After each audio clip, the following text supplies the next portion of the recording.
তো কালকে যে জলটা হয়েছে বিরাট জল হয়েছে। চলো তোমাদের একটা জিনিস দেখাই। দেখো এই জায়গাটা বুঝতে পারছো?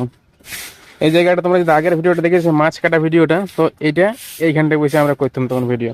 এই জায়গাটা পুরাতন একদম শুকনা ছিল, জলে ভরে গেছে। এখন জলে ভরে গেছে। আর বাসনগুলো এখানে ধোয়া হবে, দেখছো আমাদের এদিকে পুরাটাই জল। এখানটা আমরা বসে দেখতাম, আসে পুরা গরমটা যখন ছিল এইখানটা বসে দেখতাম তখন আমরা খাট নিয়ে সারা পরে। রাত জল হয়েছে, আর এখনো জল ছাড়াইনি। এখনো জল পড়ছে।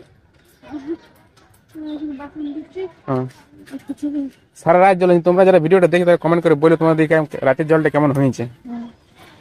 এখন তো আমাদের এত জল হয়েছে, আমাদের দেওয়া যাচ্ছে না, ঘরে বাসন ধুতে হচ্ছে। এখানে বাসনটা ধোয়া হয়ে যাবে। এখনো 10টা বাজে, এখন অব্দি জল হচ্ছে। দেখো এদিকটা। এখন একটু তার পরিষ্কার করিস। ঠিকই হলো, পুকুর যেতে হইলো না এগুলো ধোয়ার জন্য। রাতের বাসন সব যখন জলের জন্য কোনো কিছু ধোয়া হয়নি।